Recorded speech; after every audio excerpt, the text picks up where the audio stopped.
Hi guys, so today's video is going to be a list of 5 different award nominated or award winning books that I have read, and they are all from different awards, and I wanted to give you a rundown of what these books are about in case you're interested in picking them up, what the award was specifically that they won or were nominated for, and then my personal subjective thoughts on these books. I'm going to go ahead and start this list off with a Hugo Award winner. That particular book is Hyperion by Dan Simmons. This specific award is awarded annually. It's a literary award for best science fiction and fantasy works and achievements, and it's often considered one of the absolute best achievements that you can earn as a science fiction writer. Hyperion is a little bit older than some of the other books on this list. As a result, it's often considered one of the best staples within the science fiction fantasy genre. It's also just kind of considered great classic sci-fi. It is part of a series, and this first one follows a collection of characters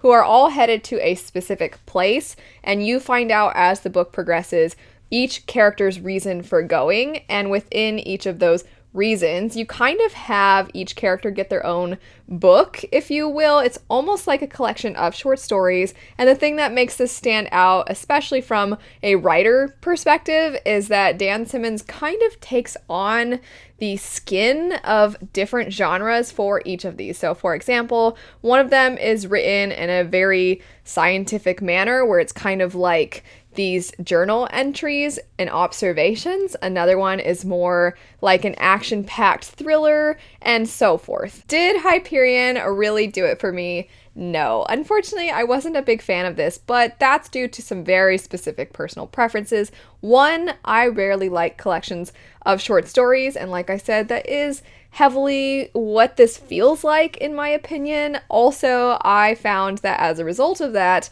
I really loved some of the stories, and then others I didn't love as much. And I almost found myself frustrated because I would get to one and I would love it so much, and then I'd want the other ones to be like that. And obviously, kind of the thing with this book is that all of them are written differently. And so that just didn't really work for me. I think it accomplishes what it set out to do so incredibly well, and the particular books within the book, if you will, that I liked, I loved. So it's not that I think this book is bad or anything like that. It's just that setup is interesting and I think very creative, but kind of a miss for me. Next up, we have an award-nominated book. This was Strange the Dreamer by Laini Taylor. The fact that I own a physical copy probably tells you a little bit about whether or not I liked it. This was nominated for the Prince, which is an American Literary Association award that annually recognizes the best books written for teens based entirely on literary merit. This story follows a young man named Laszlo Strange in this fantastical, very whimsical, fairy tale-like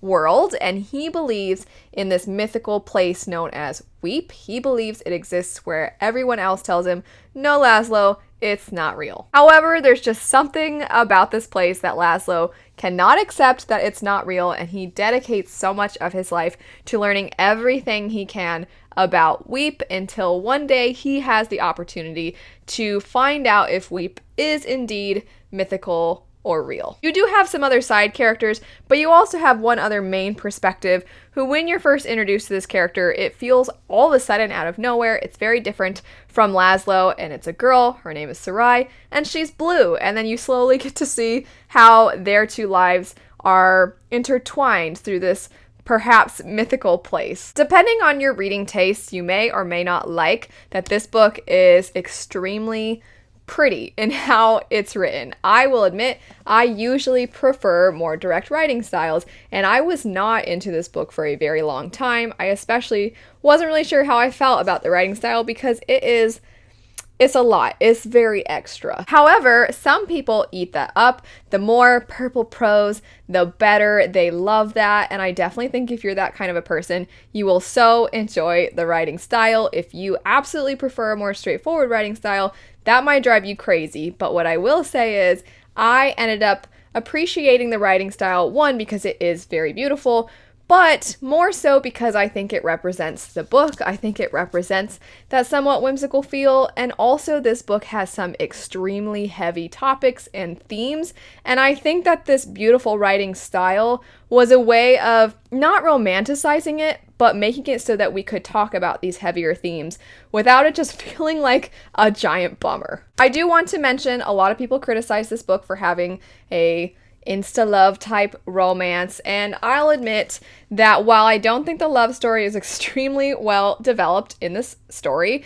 it's one, not necessarily the main focus. The themes, in my opinion, about compassion and helping other people who are hurting and oppression, the effects of that on a society, all of those things to me are more central to the plot, whereas the romance was just kind of something else along the surface. And so for me, I didn't mind. I also really liked the characters, and I was like, oh yay, they get to have a happy love story, even if that love story wasn't the most developed. Next up, we have the other award-nominated book on this list, and that would be The Poppy War by R.F. Kwang, which was nominated for a Nebula. The Nebula Award annually recognizes the best science fiction and fantasy in the US, and The Poppy War, similarly, strangely to Strange the Dreamer, it also kind of examines when people are conquered, a result of that. I would say this one, though, is more focused on war and the consequences of war, what it does to people.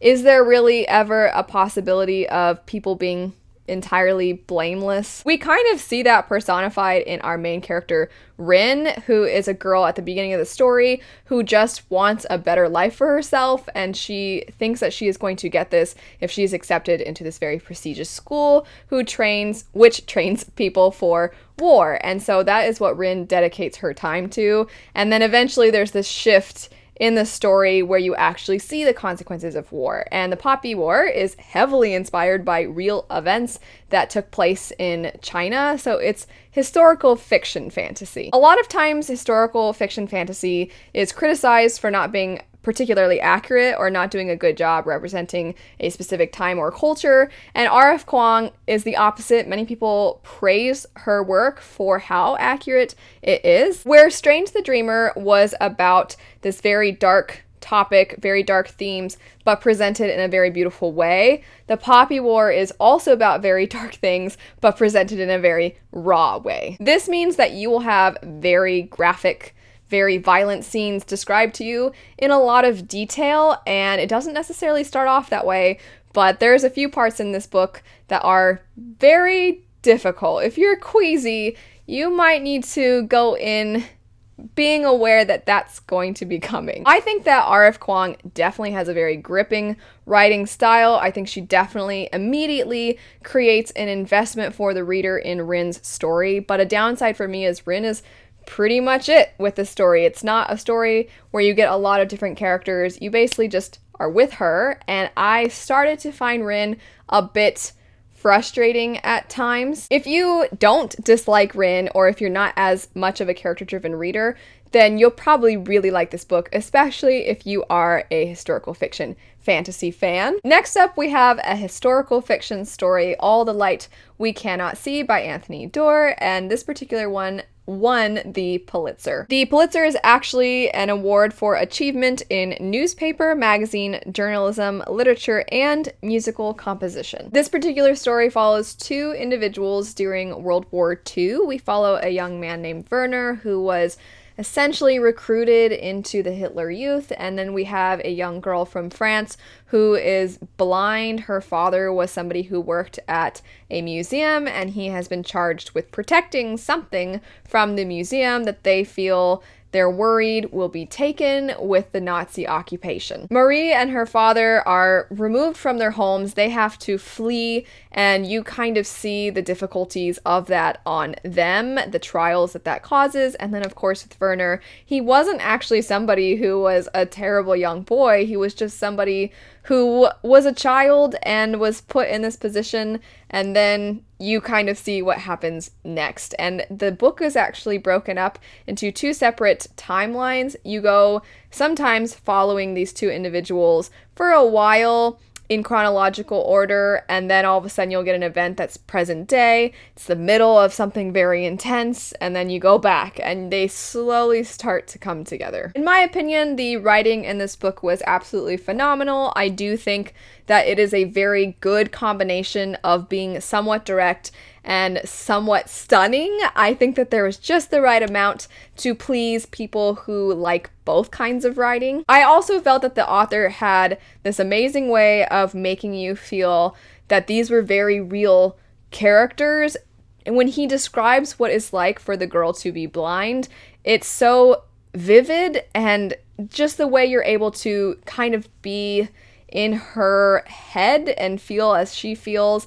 It's really amazing to see how he was able to do that. And then Werner has this passion for science and mathematics, and how he's able to capture that. It feels so well researched. It was just done so well, in my opinion, and for that reason, I would highly recommend this book to anyone. I'd recommend a lot of these books to anyone, even if I personally didn't enjoy them a lot. And unfortunately, there was one element of this story that made it so that I didn't love it. That particular thing had to do with Marie's father and the thing that he's supposed to be protecting that came from the museum. That particular element of the story, there's a lot of symbolism around it, and it does have a hint of magical realism and mythology tied into it. And I think that the way in which he's able to capture the events that are going on with Marie and Werner and how it could or could not relate to the superstition, I think it was well done. It just didn't suit me, because in this particular story, there were some things, some dangerous positions that one of our characters was put into as a result of all of these superstitions. And it is true that the Nazis had kind of an obsession with sorts of objects like this, but that wasn't really what was going on. It just had this magical feel to it. I wasn't expecting that. I thought I was just gonna get a straight historical fiction about these two individuals during World War II. And maybe if I had gone in knowing that, I would have expected it and liked it more. So maybe, hopefully, now that you know, you'll see it coming and then you'll enjoy that element. But it was a little off-putting for me. Last on this list would be the David Gemmell Newcomer Award. So we have the regular David Gemmell Award, and then the newcomer one, as the name implies, is for newcomers. This particular award was for fantasy novels in the traditional, heroic, epic, or high genres. And the particular book that I'm going to be talking about would be Promise of Blood by Brian McClellan. This is a story that right at the very beginning, you are following characters who just took over the governing body, essentially. They assassinated those in power, and then now you're seeing how they're trying to put the pieces together. Right away, that creates a lot of excitement and curiosity in the story. Are the people you're following good? Are they bad? The setting is very interesting, and that it's very inspired by the French Revolution. So it is fantasy with guns, which is pretty cool also to see that difference. Usually, obviously, you see a more medieval inspired